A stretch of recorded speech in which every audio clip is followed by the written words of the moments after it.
ಪ್ರತಿ ವರ್ಷದಂತೆ ಈ ವರ್ಷವೂ ಗೌರಿ ಗಣೇಶ ಹಬ್ಬದ ಸಂದರ್ಭದಲ್ಲಿ ಕ್ಷೇತ್ರದ ಶಾಸಕ ಕೆಎಚ್ ಪುಟ್ಟಸ್ವಾಮಿ ಗೌಡ ಹೆಸರಿನಲ್ಲಿ ಸೋಮವಾರ ನಗರಗೆರೆ ಹೋಬಳಿಯ ಮಹಿಳೆಯರಿಗೆ ಬಾಗಿನ ನೀಡುವ ಮೂಲಕ ಕಾರ್ಯಕ್ರಮಕ್ಕೆ ಚಾಲನೆ ನೀಡಿದ್ದಾರೆ. ಗುಡಿಬಂಡೆ ಸಮೀಪದ ಗೌರಿಬಿದನೂರು ತಾಲೂಕಿನ ನಗರಗೆರೆ ಹೋಬಳಿಯ ಜಿ ಕೊತ್ತೂರು, ನಗರಗೆರೆ ಮತ್ತು ವಾಟದ ಹೊಸಹಳ್ಳಿ ಗ್ರಾಮ ಪಂಚಾಯಿತಿ ವ್ಯಾಪ್ತಿಯ 36 ಗ್ರಾಮದ ಮಹಿಳೆಯರಿಗೆ ಬಾಗಿನ ನೀಡಲಾಯಿತು. ಗೌರಿಬಿದನೂರು ಶಾಸಕನಾಗಿ ಇರುವವರೆಗೂ ಕ್ಷೇತ್ರದ ನನ್ನ ಅಕ್ಕ ತಂಗಿಯರಿಗೆ ಬಾಗಿನ ನೀಡುತ್ತೇನೆ. ನನ್ನ ಗೆಲುವಿನಲ್ಲಿ ಮಹಿಳೆಯರ ಪಾತ್ರವೇ ಹೆಚ್ಚಾಗಿದ್ದು, ಕ್ಷೇತ್ರದ ಮಹಿಳೆಯರ ಪ್ರತಿ ವರ್ಷದಂತೆ ಗೌರಿ ಗಣೇಶ ಹಬ್ಬದ ಹಿನ್ನೆಲೆಯಲ್ಲಿ ಗೌರಿಬಿದನೂರು ವಿಧಾನಸಭಾ ಕ್ಷೇತ್ರದ ವ್ಯಾಪ್ತಿಯಲ್ಲಿ ಸರ್ಕಾರದಿಂದ ಬರುವ ಎಲ್ಲ ಸವಲತ್ತುಗಳನ್ನು ಜನತೆಗೆ ತಲುಪಿಸಲು ಬದ್ಧನಾಗಿದ್ದೇನೆ.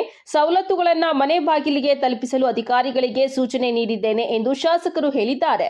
ಇಂದು ಬಾಗಿನ ಕಾರ್ಯಕ್ರಮಕ್ಕೆ ಚಾಲನೆ ನೀಡಿದ್ದು, ಗೌರಿ ಗಣೇಶ ಹಬ್ಬದ ಒಳಗೆ ತಾಲೂಕಿನಾದ್ಯಂತ ನಮ್ಮ ಕಾರ್ಯಕರ್ತರು ಪ್ರತಿ ಮನೆಗೂ ತೆರಳಿ ಬಾಗಿನ ವಿತರಿಸುತ್ತಾರೆ ಎಂದರು.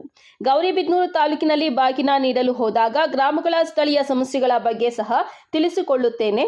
ಮುಖ್ಯವಾಗಿ ರಸ್ತೆ, ಚರಂಡಿ, ಕುಡಿಯುವ ನೀರಿನ ಸಮಸ್ಯೆ ಸೇರಿದಂತೆ ಹಲವು ಸಮಸ್ಯೆಗಳನ್ನು ತಿಳಿಸಿದ್ದಾರೆ. ಈ ಸಂದರ್ಭದಲ್ಲಿ ಕೆಎಚ್ಪಿ ಫೌಂಡೇಶನ್ ಮುಖ್ಯ ಕಾರ್ಯನಿರ್ವಾಹಕ ಶ್ರೀನಿವಾಸ್ ಗೌಡ, ಮುಖಂಡರಾದ ನಾಗೇಂದ್ರ, ಆರ್ ರೆಡ್ಡಿ, ಮಂಜುನಾಥ, ಶಿವಶಂಕರ್, ರಾಜೇಶ್, ವೆಂಕಟೇಶ್, ಉಪೇಂದ್ರ ಸೇರಿದಂತೆ ನಗರಗೆರೆ ಹೋಬಳಿಯ ಜಿ ಕೊತ್ತೂರು, ವಾಟದ ಹೊಸಹಳ್ಳಿ, ನಗರಗೆರೆ ಗ್ರಾಮ ಪಂಚಾಯಿತಿಗಳ ಕೆಎಚ್ಪಿ ಬಣದ ಪ್ರಮುಖರು, ಮುಖಂಡರುಗಳು, ಚುನಾಯಿತ ಜನಪ್ರತಿನಿಧಿಗಳು, ಸಿಬ್ಬಂದಿಗಳು, ಗ್ರಾಮಸ್ಥರು ಉಪಸ್ಥಿತರಿದ್ದರು. ಗೌರಿಬಿದನೂರು ತಾಲೂಕಿನಾದ್ಯಂತ ಎಲ್ಲ ಹೆಣ್ಣುಮಕ್ಕಳಿಗೂ, ಎಷ್ಟು ಜನ ಗೌರಿಬಿದನೂರು ತಾಲೂಕಿನಲ್ಲಿ ಹೆಣ್ಣುಮಕ್ಕಳಿದಾರೋ ಅಷ್ಟು ಹೆಣ್ಮಕ್ಳಿಗೂ ಕೂಡ ಗೌರಿ ಗಣೇಶ ಹಬ್ಬದ ಪ್ರಯುಕ್ತ ಬಾಗಿನವನ್ನು ಕೊಟ್ಕೊಂಬರುವಂಥ ಒಂದು ಕಾರ್ಯಕ್ರಮವನ್ನು ನಿರಂತರವಾಗಿ ಮಾಡ್ಕೊಂಬಂದಿದ್ದೀನಿ. ಚುನಾವಣೆ ಮುಂಚೆಯಲ್ಲೂ ಹೇಳಿದ್ದೆ ಹೆಣ್ಮಕ್ಕಳಿಗೆ, ನಾನು ಯಾವಾಗಲೂ ಕೂಡ ನಾನು ಗೆದ್ದರೂ ಕೂಡ ನಿಮಗೆ ಹೆಣ್ಮಕ್ಕಳಿಗೆ 5 ವರ್ಷಗಳ ಕಾಲ ನಾನು ಬಾಗಿನವನ್ನು ಕೊಡ್ತೀನಿ, ಈ ವರ್ಷನೇ ಕೊನೆಯಲ್ಲ ಅಂತ ಹೆಣ್ಮಕ್ಳಿಗೆ ಮಾತು ಕೊಟ್ಟಿದೆ. ಅದರ ಪ್ರಕಾರ ಚುನಾವಣೆ ಆದಮೇಲೂ ಕೂಡ ಇದು 3ನೇ ಗೌರಿ ಗಣೇಶ ಹಬ್ಬದ ಪ್ರಯುಕ್ತ ಕೊಡ್ತಾ ಇರುವಂಥ ಬಾಗಿನ ಎಲ್ಲ ಹೆಣ್ಮಕ್ಳಿಗೂ ಕೂಡ ಪ್ರತಿ ವರ್ಷದ ಈ ವರ್ಷವೂ ಕೂಡ ತಾಲೂಕಿನಾದ್ಯಂತ ಹೋಗಿ ಹೆಣ್ಮಕ್ಳಿಗೆ ಬಾಗಿನವನ್ನು ಕೊಟ್ಟು ಆ ಹೆಣ್ಮಕ್ಳ ಆಶೀರ್ವಾದ ಪಡೆಯುವಂಥ ಒಂದು ಕೆಲಸವನ್ನು ಮಾಡ್ತಾಯಿದ್ದೆ.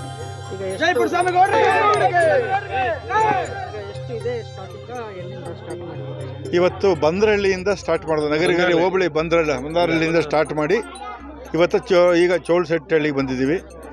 ಅನಂತರ ಇವತ್ತೆಲ್ಲ ಜಿ ಕೊತ್ತೂರು ಮುಗಿಸ್ಕೊಂಡು ವಾಟದ ಹೊಸಹಳ್ಳಿ ಪಂಚಾಯತಿನ ಕಂಪ್ಲೀಟ್ ಮಾಡ್ತೀವಿ. ಇವತ್ತು ಇನ್ನೊಂದು ಮುದ್ಲೋಡು, ಮೇಳ್ಯ, ನಕ್ಕಲಲ್ಲಿ ನಾಳೆ ಮಾಡ್ತೀವಿ.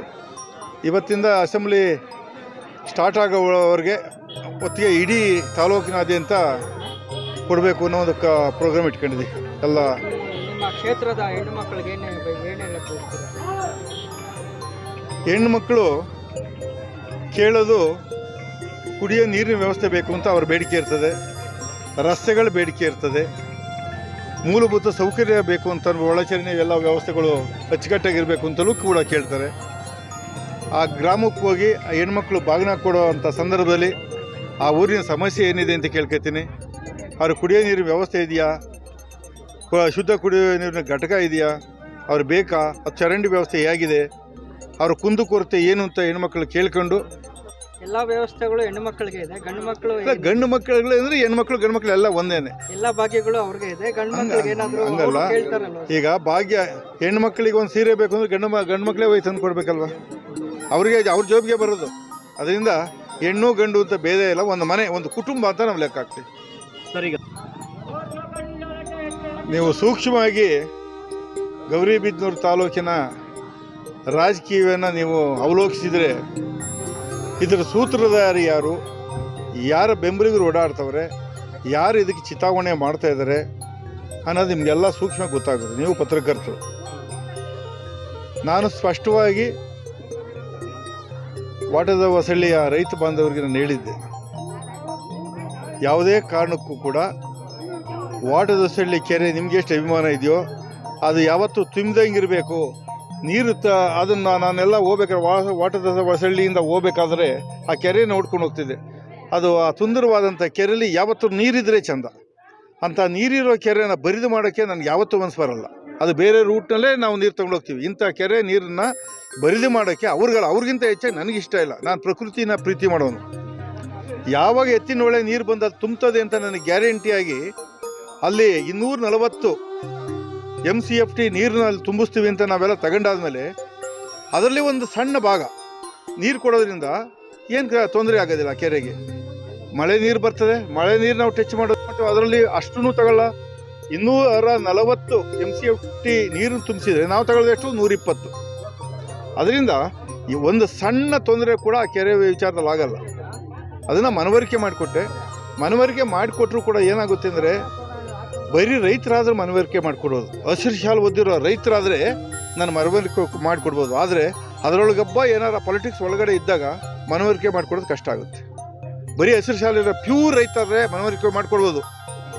ಹಸಿರು ಶಾಲು ಒಳಗಡೆ ಪಾಲಿಟಿಕ್ಸ್ ಇದ್ಬಿಟ್ರೆ ಮನವರಿಕೆ ಮಾಡಿಕೊಡೋದು ಕಷ್ಟ ಆಗುತ್ತೆ.